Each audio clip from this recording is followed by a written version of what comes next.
जय श्री राम सबको। तो पार्ट 5 यहाँ पे हम पढ़ेंगे।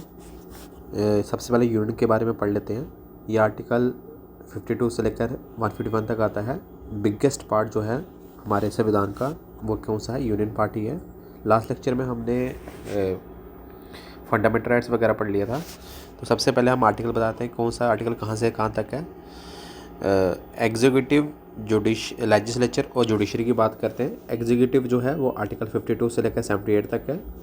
देन उसके बाद लेजिस्लेचर आता है जो कि आर्टिकल 179 से लेकर 123 तक है। और उसके बाद जुडिशरी आता है जो कि 124 से लेकर 147 तक है। अब एग्जीक्यूटिव क्या होते हैं, लेजिस्लेचर क्या होते हैं, जुडिशरी क्या होते हैं, ये आपको हमने पहले बताया हुआ है। एक बार फिर से आपके आगे रिपीट कर देते हैं।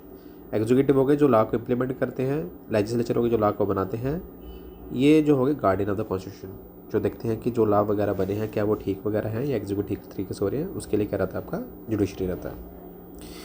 एग्जीक्यूटिव के बारे में बात करें तो सबसे इंपॉर्टेंट जो है हमारे पास वो आता है प्रेसिडेंट आता है। प्रेसिडेंट को हम फर्स्ट सिटीजन ऑफ इंडिया भी कहते हैं। और उसके बाद आर्टिकल जो इनका है वो कहाँ से कहाँ तक है, 52 से लेकर 62 तक है। वाइस प्रेसिडेंट की बात करें तो आर्टिकल 63 से लेकर 71 तक है। आगे जाके आप पढ़ोगे वाइस प्रेसिडेंट जो होता है वो क्या रहता है आपका चेयरपर्सन रहता है। किसका? राज्यसभा का क्या रहता है आपका चेयरपर्सन रहता है। इसके बाद अगर हम पढ़ेंगे तो हम पीएम पढ़ेंगे और उसके कौंसल मिनिस्टर पढ़ेंगे। जैसे आपको पता है प्रधानमंत्री मोदी है और उनके कौंसल मिनिस्टर रहते हैं जो कि एक कैबिनेट मिनिस्टर वगैरह लगा लो, ठीक है। उन सब के बारे में बात करेंगे जो कि प्राइम मिनिस्टर के साथ काम करते हैं। और लास्ट में आ गया attorney general of India. Basically ये लॉ मिनिस्टर रहता है जो कि गवर्नमेंट ऑफ इंडिया की तरफ का, मतलब कि जो भी सरकार रहती है उसका रहता है, ठीक है। लेजिस्लेचर के बारे में बात करें तो पार्लियामेंट होता है इसमें। पार्लियामेंट में लोकसभा, राज्यसभा प्लस प्रेसिडेंट को भी इंक्लूड करते हैं। किसको इंक्लूड करते हैं? प्रेसिडेंट को, ठीक है। अब सुप्रीम कोर्ट तो जुडिशरी में आ जाएगा। अब प्रेसिडेंट के बारे में बात करें तो प्रेसिडेंट के लिए जो आपका आर्टिकल है वो आर्टिकल कहाँ से कहाँ तक है? 52 से लेकर 62 के बीच का। कौन सा कहाँ से लेकर कहाँ तक आर्टिकल है? 52 से लेकर 62 के बीच का क्या है आपका आर्टिकल है। आर्टिकल जो 52 है इंपॉर्टेंट है, आप लोग इंपॉर्टेंट कर देना इसको। ये क्या कहता है? There shall be a president of India. There shall be a president of India. जो पोस्ट है इसकी, ये हमने कहाँ से ली है? ये यूएसए से ली है। पोस्ट कहाँ से ली है हमने इसकी? यूएसए से ली हुई है। आर्टिकल 53 ये डील करता है head of the executive of the union. जो प्रेसिडेंट होता है वो कौन होता है? एग्जीक्यूटिव हेड होता है किसका? गवर्नमेंट ऑफ इंडिया का। अगर मैं बात करूँ इसके इलेक्शन की तो इनडायरेक्ट इलेक्शन होते हैं, सिंगल ट्रांसफरेबल वोट के थ्रू होते हैं, ठीक है। क्या होते हैं इसके? इनडायरेक्ट इलेक्शंस होते हैं। सिंगल ट्रांसफरेबल वोट रहता है और जिसको सबसे ज़्यादा वोट मिलते हैं 50+, ठीक है, वही इसमें क्या है? जीतता है। इसमें basically equal proportion of vote रहता है। वो आपको मैं थोड़ा सा डिस्कस कर ही देता हूँ आप लोगों के आगे। सपोज किया ए, बी और सी में क्या हुआ? इलेक्शन हुआ। ये प्रेसिडेंट के केस में। पीएम के केस में क्या रहता है? तीनों में से जिसके पास मेजॉरिटी है उसको क्या मिल जाएगा? वो पीएम बन जाएगा। प्रेसिडेंट के केस में क्या रहता है? प्रेसिडेंट के केस में क्या रहता है कि आपको 51% वाली मेजॉरिटी लानी है, ठीक है। अब जैसे सपोज किया किसी ने ए को डाला, किसी ने बी को डाला, किसी ने सी को डाला, इसको पड़े 40%, इसको पड़े 30% या 35% और इसको पड़े 25%। तो होगा क्या कि सिंगल ट्रांसफरेबल वोट में क्या रहता है? अगर तो ये हार है तो इसने प्रायोरिटी दी होगी, मेरा पहला वोट सी को होगा, दूसरा वोट ए को होगा, ठीक है। सपोज के सभी के वोट उसको किसको थे? सेकंड प्रायोरिटी किसको थी? ए को थी। अब ये तो हार गया तो इसके 25 के 25 वोट किसके पास चल जाएंगे? ए के पास चल जाएंगे और ए के पास 50+ वाला स्कोर हो जाएगा और वो क्या है? विनर हो जाएगा। अगर मैं बात करूँ टर्म के बारे में बात करूँ कि टर्म कितना रहता है तो प्रेसिडेंट का टर्म कितना है? 5 साल है। रेजिग्नेशन किसको देगा? वाइस प्रेसिडेंट को देगा। आगे जाकर पढ़ोगे कि प्रेसिडेंट वाइस प्रेसिडेंट को देगा और वाइस प्रेसिडेंट किसको देगा? प्रेसिडेंट को देगा। क्वालिफिकेशन की बात कर लेते हैं। सबसे पहले ही should B a citizen of India. Citizen होना चाहिए कहाँ का? इंडिया का। एज जो है वो मिनिमम 35 ईयर्स है। एज कितनी है? मिनिमम 35 ईयर्स है। और कोई भी ऑफिसर प्रॉफिट नहीं होना चाहिए। ऑफिसर प्रॉफिट का मतलब हो गया कोई भी सरकारी नौकरी वगैरह इसके पास नहीं होनी चाहिए। और अगर कोई मिनिस्टर भी है तो वो वहाँ से भी इसको क्या करना पड़ेगा? पहले रेजिग्नेशन लेना पड़ेगा, देन जाके वो ओथ वगैरह ले सकता है। He should be eligible. He should be eligible as a member of Lok Sabha. जो उसकी एलिजिबिलिटी होनी चाहिए वो कौन सी होनी चाहिए, जो कि एक लोकसभा के मेंबर की है। अब ओथ, शपथ कौन दिलवाएगा इनको, तो प्रेसिडेंट को चीफ जस्टिस ऑफ इंडिया क्या करेगा, ओथ दिलवाएगा।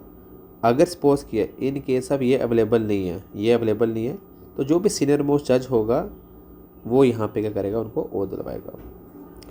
वेरी वेरी इंपॉर्टेंट आर्टिकल 61 जो डील करता है इम्पीचमेंट ऑफ द प्रेसिडेंट के साथ। किसे डील करता है, इम्पीचमेंट ऑफ द प्रेसिडेंट। अब इम्पीचमेंट का मतलब क्या होता है, इम्पीचमेंट का मतलब रिमूवल। इम्पीचमेंट का मतलब क्या हो गया, रिमूवल ऑफ द प्रेसिडेंट। अब प्रेसिडेंट को निकालने के लिए प्रोसेस रहता है हमारे पास एक, तो ये प्रोसेस क्या रहता है, बहुत बड़ा रहता है। ठीक है, सबसे पहले एक नोटिस दिया जाता है 14 दिन का, कहाँ से, लोकसभा या राज्यसभा से एक नोटिस आता है 14 डे प्रायर, ये आपको निकाला जाएगा। और उसके साथ साथ इनके लिए एक स्पेशल मेजॉरिटी कराता है। ठीक है, वोटिंग जो रहती है वो करेंगे 2/3 स्पेशल मेजॉरिटी रहेगी। अगर ये पास होता है तब भी हम प्रेसिडेंट को निकाल सकते हैं। और आर्टिकल 62 डील करता है वेकेंट पोस्ट में। ये भी इंपॉर्टेंट आर्टिकल है। क्यों इंपॉर्टेंट है, क्योंकि ये डेडलाइन इंपॉर्टेंट है इसके लिए। अगर तो प्रेसिडेंट किसी कारणवश ऑफिस में नहीं रहता, due to death, due to health issue या फिर रिमूवल, ठीक है, इम्पीचमेंट हो जाती है, उस केस में जो उनकी पोस्ट है विद इन 6 मंथ हमें फिर से इलेक्शन करवाने पड़ेंगे। तब तक के लिए जो वीपी है हमारा, वाइस प्रेसिडेंट है, वो एक्ट करेगा ऐसा प्रेसिडेंट एक्ट करेगा। नेक्स्ट आ गया आपका वाइस प्रेसिडेंट। जैसे उनको अपने फर्स्ट सिटीजन का आता है तो सेकंड सिटीजन ये लगा लो, ये छोटे भाई लगा लो किसके, प्रेसिडेंट के। आर्टिकल 63 से लेकर कहाँ तक आएगा, ये 71 तक आएगा।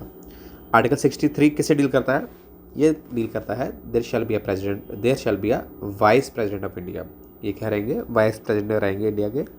जो वाइस प्रेसिडेंट इंडिया के वो क्या है, एक्स ऑफिसो चेयरपर्सन है किसके, राज्यसभा के। राज्यसभा के भी जो चेयर करेंगे वो कौन करेगा, वाइस प्रेसिडेंट करेंगे। ठीक है, जो सैलरी और अलाउंसेस हैं इनको कौन से मिल रहे हैं, वो मिल रहे हैं being a chairman of Rajya Sabha.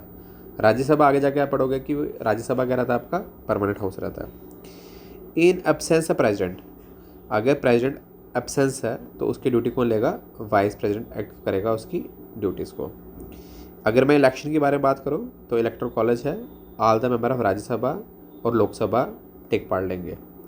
ठीक है, यहाँ पे आपके इलेक्टेड भी हो सकते हैं और नॉमिनेटेड भी हो सकते हैं।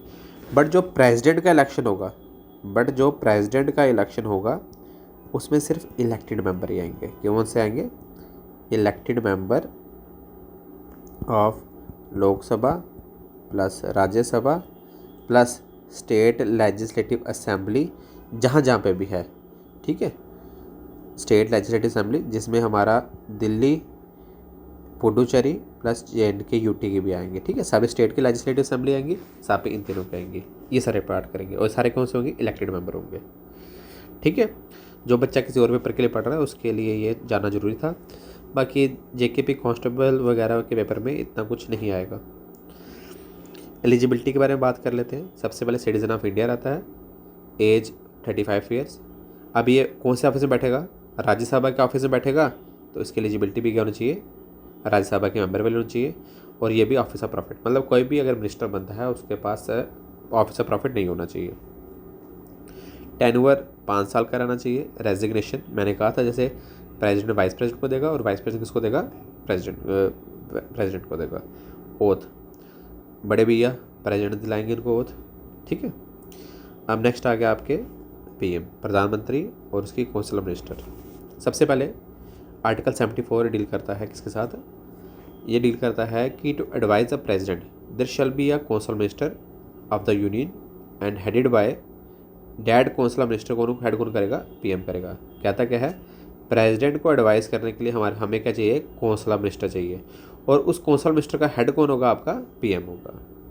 क्लियर हो गया, क्योंकि प्रेसिडेंट के पास पावर बहुत सारी है पर इस्तेमाल वो करेगा वो इनके नाम पर ही करेगा। ठीक है, तो इसका मतलब जो रियल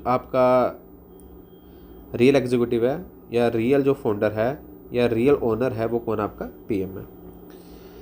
आर्टिकल 75 डील क्या करता है, PM is appointed by, PM को अपॉइंट कौन करेगा, प्रेसिडेंट। याद रखना जितनी मेजरली पोस्ट हैं उन सबको अपॉइंटमेंट कौन देता है, प्रेसिडेंट देता है, ठीक है।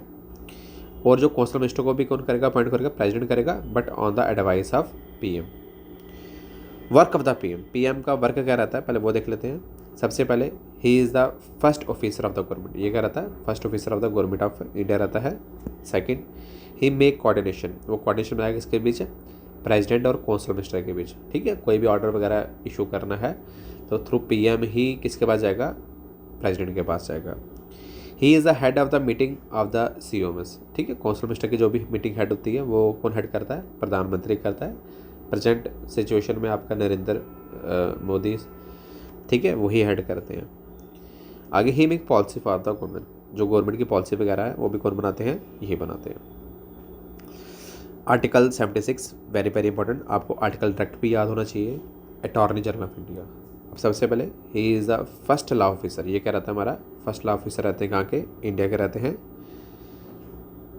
और उसके बाद he is more powerful then CGI, इसका मतलब क्या हो गया, देखो चीफ जस्टिस ऑफ इंडिया सिर्फ सुप्रीम कोर्ट में बैठ सकता है, बट अकॉर्डिंग टू आर्टिकल 88 जो अटॉर्नी जनरल ऑफ इंडिया है, he can sit any time in supreme court, legislative council, Lok Sabha और राज्यसभा में, ठीक है, ये कहीं भी बैठ सकते हैं।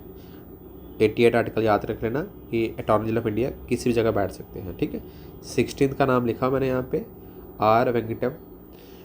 आगे he is the legal adviser of government of India, ये क्या हमारे लीगल एडवाइज़र हैं किसके, गवर्नमेंट ऑफ इंडिया के। His post is equal to, मतलब अगर हम बात करें कि किसके बराबरी की पोस्ट है तो चीफ जस्टिस ऑफ इंडिया के बराबरी की पोस्ट है। आगे ही इनको अपॉइंटमेंट कौन देगा, प्रेसिडेंट ऑफ इंडिया देंगे, ठीक है। आगे his eligibility same as the supreme, और एलिजिबिलिटी क्या है, जो भी सुप्रीम कोर्ट के जज की एलिजिबिलिटी रहती है, ठीक है। तो नेक्स्ट लेक्चर में हम इसके आगे बढ़ेंगे, तब तक के लिए जय हिंद जय भारत। पढ़ते रहो और फटाफट से आप पॉलिटी वगैरह कंप्लीट करो, तो नेक्स्ट लेक्चर में मिलते हैं।